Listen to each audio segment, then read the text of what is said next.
छूट नहीं रहा इनका। ये देखिए अब आज नालंदा के राजगीर में सीएम नीतीश कुमार ने विकास कार्यों का जायजा लिया। सीएम गंगा जल उद्भव योजना, सफारी पार्क, नेचर सफारी समेत कई विकास कार्यों का जायजा लिए। दरअसल मुख्यमंत्री नीतीश कुमार अपनी ड्रीम प्रोजेक्ट योजना को जल्द से जल्द धरातल पर लाने की कोशिशों में जुटे हैं। ऐसे में सीएम ने हवाई सर्वेक्षण के जरिए विकास कार्यों का भी निरीक्षण किया।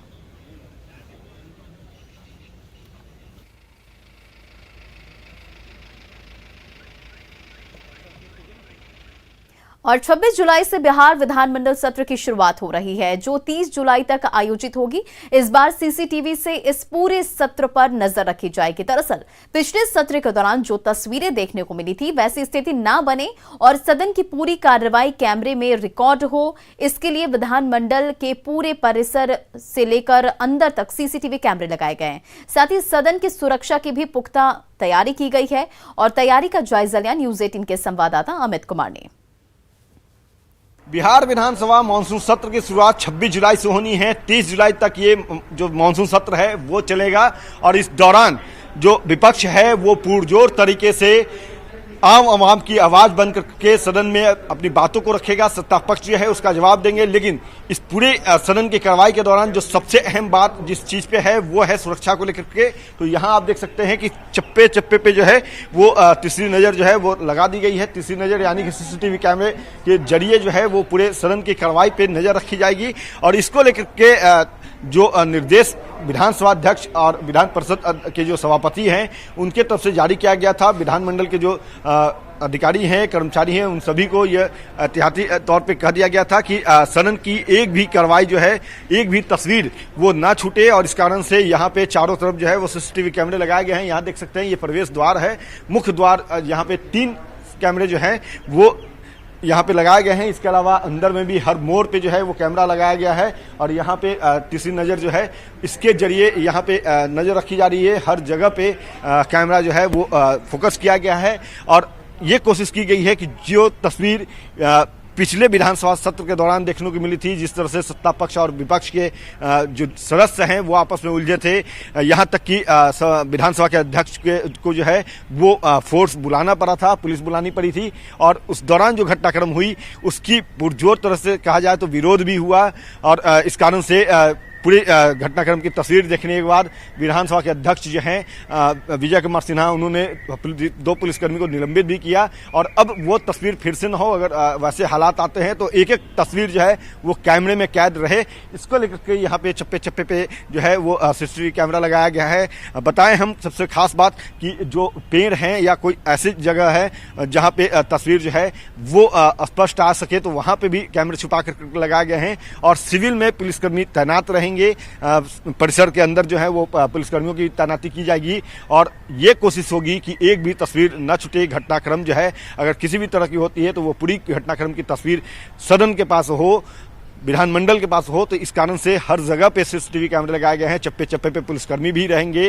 जब विधानसभा सत्र को लेकर के सुरक्षा व्यवस्था को लेकर के बैठक हुई थी, जिसमें डीजीपी से लेकर के गृह सचिव, पटना के डीएम, एसएसपी सभी जब मौजूद थे, उस दौरान भी विधानसभा के जो अध्यक्ष हैं विजय सिन्हा, उन्होंने निर्देशित किया था कि सुरक्षा व्यवस्था मुकम्मल रहे और पूरी घटनाक्रम की जो है वो तस्वीर कैमरे में कैद रहे। इसको लेकर गृह सचिव को जब उन्होंने निर्देशित किया, मुख्य सचिव को जब उन्होंने निर्देशित किया, तो उसी समय ये खाका तैयार कर लिया गया था कि हर मोड़ पे कैमरे हों, हर मोड़ पे सुरक्षाकर्मी हो और कोई तस्वीर जो है वो ना छूटे। तो इस कारण से यहाँ पे ये तस्वीर अब देखने को मिल रही है कि हर मुआने पे सीसीटीवी कैमरा लगाया गया है और उस सीसीटीवी कैमरे के जरिए जो है वो पूरे सदन की कार्रवाई पे नजर रखी जाएगी।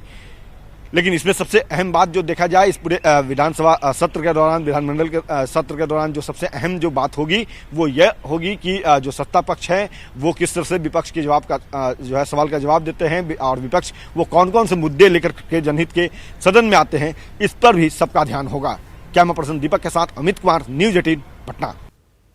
बिहार विधानमंडल का सत्र कल शुरू हो रहा है। सत्र को लेकर, सुरक्षा को लेकर विशेष सतर्कता बरती जा रही है।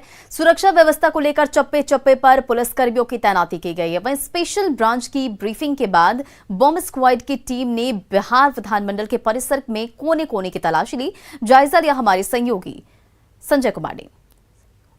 बिहार विधानसभा के मानसून सत्र का कल से आगाज हो रहा है और इसे लेकर बिहार विधानसभा में सुरक्षा व्यवस्था काफी पुख्ता की गई है। तस्वीरों में आप देख सकते हैं बॉम्ब स्क्वाड की टीम है और बिहार विधानसभा का जो कैंपस है वहां चारों तरफ तलाशी ली जा रही है। निश्चित तौर पर सुरक्षा एक अहम मुद्दा है। खासकर पिछला सत्र जो रहा था उसमें सुरक्षा को लेकर कई सवाल उठे थे और इसके बाद से पटना जिला प्रशासन ने सुरक्षा को लेकर एक रणनीति बनाई है। उसी रणनीति के तहत न केवल यहां पर सीसीटीवी से निगरानी होगी बल्कि बॉम्ब स्क्वाड की टीम भी चप्पे चप्पे की तलाशी ले रही है और निश्चित तौर पर सुरक्षा के लिहाज से ये काफी महत्वपूर्ण भी माना जाता है। और व्यवस्था इस कदर की गई है कि कोई भी बाहरी शख्स जो है वो बिहार विधानसभा परिसर में यूं ही नहीं आ सकता है और सुरक्षा के लिहाज से कई जो महत्वपूर्ण बिंदु हैं उसको ध्यान में रखा जा रहा है। और तस्वीरों में आप देखिए साफ तौर पे जो बॉम्ब स्क्वाड की टीम है वो चप्पे चप्पे की तलाशी ले रही है और ये काफी महत्वपूर्ण माना जा रहा है। और कल भी सुरक्षा व्यवस्था इसी तरीके से पुख्ता रहेगी और जो मुख्य प्रवेश द्वार है वहां से लेकर पोर्टिको तक जो सुरक्षा व्यवस्था है इस कदर की जाएगी कि जो वांछित जो जरूरी लोग हैं वही बिहार विधानसभा के परिसर में पहुंचेंगे। कोई भी बाहरी शख्स जो है वो प्रवेश नहीं कर सकेगा। गाड़ियों की तलाशी भी ली जाएगी, स्क्रीनिंग की जाएगी और निश्चित तौर पर ये काफी अहम मुद्दा रहा है बिहार विधानसभा की सुरक्षा। आपने देखा होगा पिछले दिनों सत्र के दौरान जो हंगामा बरपा था उसमें 2 सुरक्षा कर्मियों को निलंबित भी कर दिया गया है और हंगामे के कारण जो दायरे में आए हैं, कार्रवाई के दायरे में जो लोग हैं, जो जनप्रतिनिधि हैं, उनके खिलाफ अभी अनुशासन समिति ने बैठक भी की थी हाल के दिनों में। और निश्चित तौर पर बिहार विधानसभा की सुरक्षा की जो इशू है वो इस बार जो सत्र है मानसून सत्र उसमें काफी महत्वपूर्ण रहेगा। कैमरा पर्सन मनीष जुनेजा के साथ संजय कुमार, न्यूज 18 पटना। और विधानसभा में विपक्ष के हर सवाल का जवाब देने के लिए सरकार तैयार है। ये बातें मंत्री जीवेश मिश्रा ने कही। उन्होंने कहा कि जनहित से जुड़े मुद्दों पर सरकार हर सवाल का जवाब देगी। का काम है विपक्ष के सवालों का जवाब देना। सरकार पूरी मुस्तैदी के साथ विपक्ष के सवालों का जवाब देगा। हमारा भी कहना है कि विपक्ष के लोग जनता के हितकारी सवाल को लेकर सदन को चलावें और सदन में सरकार से जवाब मांगे। तो ये तो सिलसिला है और इसी के लिए चुन करके लोग आते हैं। जाति जनगणना और जनसंख्या नियंत्रण पर जागरूकता के पक्ष में नीतीश कुमार के बयान के बाद अब विपक्ष नए समीकरण की उम्मीद लगा रहा है। कांग्रेस और आरजेडी ने कहा कि नीतीश जी का दोनों मुद्दों पर जो स्टैंड है वो बीजेपी से अलग है और आरजेडी कांग्रेस के स्टैंड से मिलता है। वहीं बीजेपी ने विपक्ष की इस उम्मीद को सत्ता के लिए बेचैनी करार दिया है। 2-4 दिनों में जो उनका राय आया है कि जातिगत जनगणना होना चाहिए, तो ये हमारे नेता आदरणीय लालू प्रसाद यादव जी एवं तेजस्वी यादव जी का पहले से मांग रहा है और इसमें अगर नीतीश कुमार जी अगर साथ आ रहे हैं तो हम लोग उनका स्वागत करते हैं। देर आए दुरुस्त आए, हमारे चाचा हैं और उनको भी पता है कि जातीय जनगणना इसलिए जरूरी है कि जातीय जनगणना हो और पता तो चले कि किसकी कितनी आबादी है। तो स्वाभाविक है हमारी मांग है वो सतत मांग है। जैसे शराबबंदी पर विधानमंडल का सर्वसम्मति प्रस्ताव, विशेष राज्य के दर्जा पर सर्वसम्मति का प्रस्ताव, उसी ढंग से जातिगत जनगणना पर भी सर्वसम्मति का प्रस्ताव। जनसंख्या नियंत्रण पर तो हमारी राय एकदम बिल्कुल स्पष्ट है।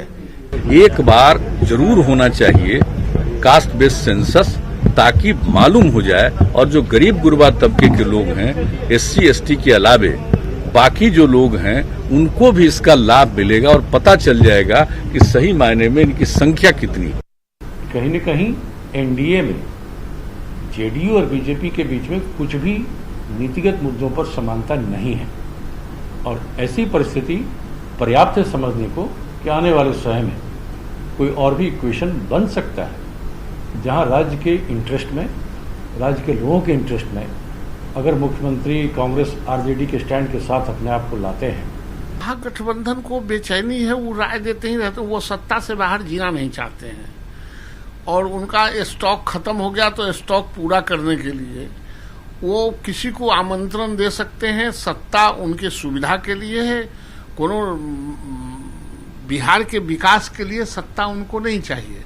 उनको परिवार के विकास के लिए और सुविधा के लिए सत्ता चाहिए। तो वैसा आदमी जो सत्ता सुविधा के लिए चाहता है वो कहीं किसी को आमंत्रण दे सकता है, कहीं जा सकता है,